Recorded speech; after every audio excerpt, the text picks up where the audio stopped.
तो हम आगे बढ़ते हैं। हमने 7 तक जो एग्जांपल्स थी वो कर ली हैं। यहाँ पर हमारे पास एक न्यू और जो पॉइंट है वो आ जाता है। तो यहाँ पर है हमारे पास how to write u as a vector parallel to v plus a vector orthogonal to v। तो यहाँ पर एक हमारे पास फॉर्मूला है। फॉर्मूला थोड़ा सा बड़ा है बट बहुत ही ज़्यादा सिंपल है, क्योंकि ये सारी चीज़ें हम लोग पहले फाइंड कर चुके हैं। जैसे कि आप यहाँ पर देखें तो हमें क्या गिवन है, हमें u का प्रोजेक्शन गिवन है प्लस हमें u को माइनस किया projection of v to u on v। सही है।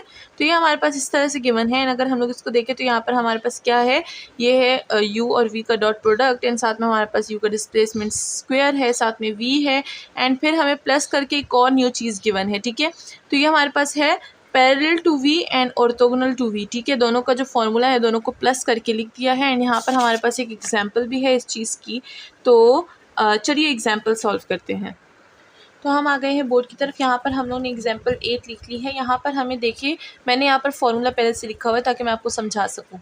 हमें क्वेश्चन में जो एग्जाम्पल है वो हमें f और v की गिवन है, बट यहाँ पर जो फॉर्मूला है वो u और v का है। तो जहाँ जहाँ u था वहाँ वहाँ हम लोग क्या पुट कर देंगे, f पुट कर देंगे, तो हमारा जो सोल्यूशन है वो आ जाएगी। ठीक है ना।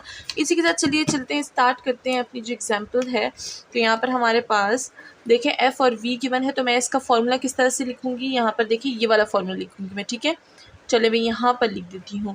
तो ये हो जाएगा हमारे पास f और v का डॉट प्रोडक्ट, फिर हमारे पास v का स्क्वायर आ जाएगा, साथ में हमारे पास इधर वेक्टर आ जाएगा, प्लस हम लोग u करेंगे।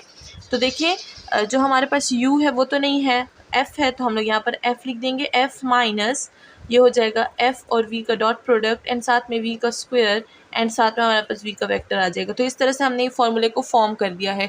तो अब फॉर्मूला याद रखिए, जहाँ पर आपको वेक्टर चेंज गिवन हो उसी की जगह वो वाले वेक्टर को पुट कर दीजिए। ठीक है। तो ये हमारे पास फॉर्मूला फॉर्म हो चुका है। अब अगर हम देखें तो f और v का डॉट प्रोडक्ट हमें निकालना आता है, डॉट प्रोडक्ट।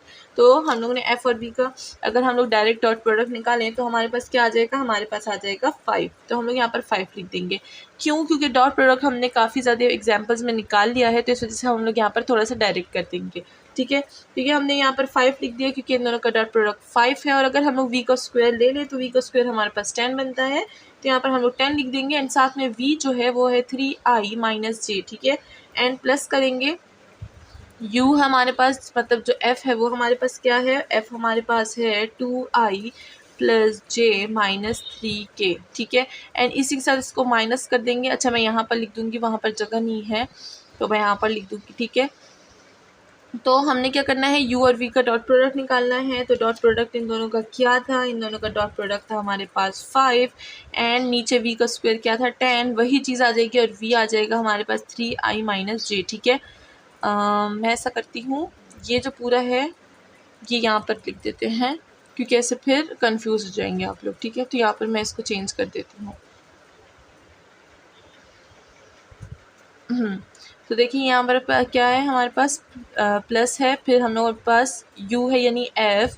तो f हमारे पास है 2i plus j minus 3k। ठीक है। एंड फिर हमारे पास क्या है, फिर हमारे पास है u और v का डॉट प्रोडक्ट यानी 5 एंड v का स्क्वायर यानी 10 एंड फिर है हमारे पास साथ में v। तो v हमारे पास क्या है 3i माइनस j। तो इसी के साथ हमने ये वाली लाइन पूरी कर दी। ठीक है। अब इसको थोड़ा सा आगे इसकी सोल्यूशन करेंगे तो हमारे पास क्या हो जाएगा, इसको इससे मल्टीप्लाई कर देंगे तो ये हो जाएगा हमारे पास 5 और 3। तो यहाँ पर हमारे पास आ जाएगा 3/2, मतलब हमने डिवाइड कर दिया। ठीक है। एंड यहाँ पर i आ जाएगा एंड फिर इसको और इससे करेंगे तो ये हमारे पास हो जाएगा 5 1 5 5 2 10, तो 1/2 और ये हो गया j। ठीक है। फिर साथ में प्लस होगा और ये वाले ब्रैकेट को हम लोग लिख देंगे। तो यहाँ पर देखें ये क्या हो रहा है, इसके साथ मल्टीप्लाई हो रहा है, ये और ये मल्टीप्लाई हो रहे हैं एंड फिर माइनस हो रहा है। तो हम लोग यहाँ पर डायरेक्ट लिख देंगे क्योंकि ये काफ़ी ज़्यादा सिंपल सोल्यूशन है, तो यहाँ पर मैं डायरेक्ट यूज़ करूँगी। ठीक है। तो हो जाएगा j माइनस 3k। ठीक है। इसी के साथ अगर हम देखें तो यहाँ पर हम लोगों ने ये जो पूरा फार्मूला है वो हमने उसकी वैल्यूज़ में पुटिंग कर दी है। तो हमारी जो एग्जांपल है वो सॉल्व हो चुकी है। तो ये जो है हमारे पास ये वाला, ये हमारे पास इफेक्टिव फोर्स है एंड ये वाला जो है ये हमारे पास क्या है, ये हमारे पास ऑर्थोगोनल ऑफ v है। इसी के साथ आज की एग्जांपल ख़त्म होती है। मिलते हैं नेक्स्ट वीडियो में विद हमारी exercise. Till then watching Vishas coaching और सब्सक्राइब, लाइक और शेयर करना ना भूलिएगा। Thank you so much.